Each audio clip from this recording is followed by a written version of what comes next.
Well, the digital self, if you want, is, as I said during my talk, is something that doesn't exist yet, because it's made up of several components, one of which is obviously our identity. Identity is easy to understand because every time we use a password, every time we use a user ID, we are using our identity to prove who we are. The second element of the digital self is our social graph. Meaning all the people that we are connected to in various forms. And many good examples, social networks have made this very evident because, as they were created, we were asked to connect with the people that we knew. So we had our friends on Facebook, and then we had our business connections on LinkedIn, and then we had our followers on Twitter, and so on and so forth. And the third element, if you want, is the enormous mass of content that each of us creates, either in the form of text, images, or videos, music, whatever. Those three elements have been, created and supported by various platforms in subsequent times. But I'm not realizing, and many people like me are realizing, that we have no control over any of those elements. And so, yet, we depend on the social platform for access to our network of connections. And if I want to take my friends from Facebook to another social platform, that's very difficult. Or we rely on whoever authors a website to use our digital identity. And, for example, I'm not even free to select the password that I like. They start asking questions like, you need to have an uppercase characters and 2 numbers and lowercase. And so I end up having many different passwords that's making my life difficult. So the point of the digital self, if you want, is recognition of the fact that it belongs to us, as I say here, right? Digital self is mine, and I, as a consumer, should be entitled to its full control. And thinking about controlling it, I came to the conclusion that the 2 elements that we need to realize this control, there's actually 3 characteristics and 2 elements. The 3 characteristics is, well, property, ownership, so we already discussed that. The second characteristic is, this is very precious information, so it has to be safe. And the third characteristic is, I need to be able, my protection against anybody abusing this information is my ability to take it somewhere else, so portability. To realize those 3 characteristics, you need 2 elements. One is something I call the equivalent of XML for the digital self. So we need to agree that my name is called my name and my surname is called my surname, and so on and so forth. That's not too difficult, but at the moment doesn't exist. So one property may call it in a way, another property may call it in another way. And the second element, if you want, we need somebody to be the certification entity. I was making the example of the passport, since Bulgaria joined the European Union, I'm now able to understand the Bulgarian passport, even if I don't speak a word of Bulgarian, because it's made exactly in the same way as an Italian passport. And so I can tell where is the name, where is the surname, and so on and so forth. That's what we need. But the reason the passport is effective is because I trust my government, and Bulgarian trust the government about certifying that this passport is authentic. So we need somebody, a third party, and it could be banks, it could be governments, it could be telcos, it could be, I made many examples of potential trustees of those. Once those 2 elements are going to be in place, then consumers will be able to really own the digital selves, and that will make a big difference, because also thinking of what Adele told us today about the need to create new meaning for brands, how brands relate to consumers in a different way. I think digital can be an important component. Yeah.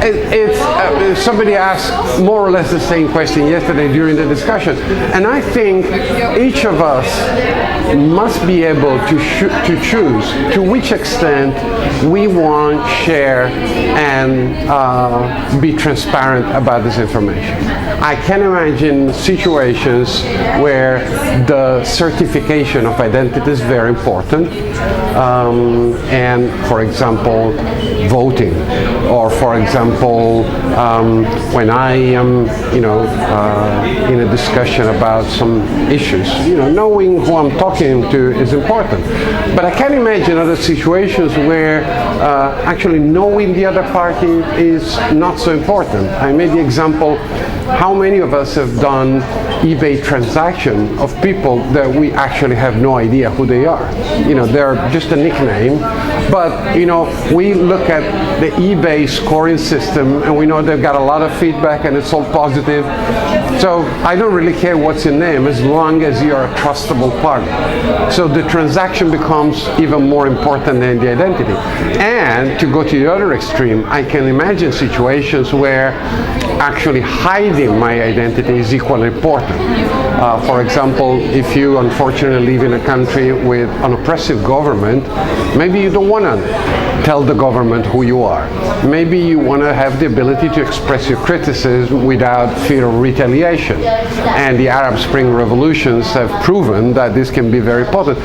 So I don't think there is a right or wrong solution, but I think each of us needs to be given the possibility of choosing. And at the moment, somebody else is making those choices for us, and I think that's wrong. I think it has, in as much as one of the things that I was saying is that one of the ways to use the digital self once I become aware of what it is how much of it I want to expose to a third party, and what is the potential reward. And so, for example, one of the components of the digital self could be what I like. And so, I go on YouTube and I click on a video, I like this, I like that. And in return for this information, somebody that's, preparing a viral video may be able to better understand what will make me click as opposed to you, which may be two different things. So I think understanding what's in the digital self may enable me actually to get a better experience by getting content that it's more likely to resonate with me. And so instead of going through 100 videos, maybe I go directly to the 10 that I'm really gonna like.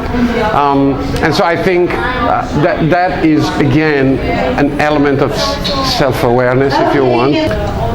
So yes, I think the decision, the awareness that comes from the fact that we know about the digital self helps us decide how much of it we expose to any third party. Meaning that in return, this third party can use this information to offer us a better experience. So also in the case of virality, what's viral for you may not necessarily be viral for me, because viral for me, it is about surprise. It is about unexpected. I would say it is about making me feel good. So something, I was looking up the emotions that Ella spoke about and how different levels of virality. I'm not sure anything that has, a bad connotation for me. So I'm not very likely, for example, to support a viral boycott campaign. And not because I do not agree, maybe I do agree with the boycott topic, but it's just, I don't like negative things. And for other people, maybe different. For me, it's not about cats, for example.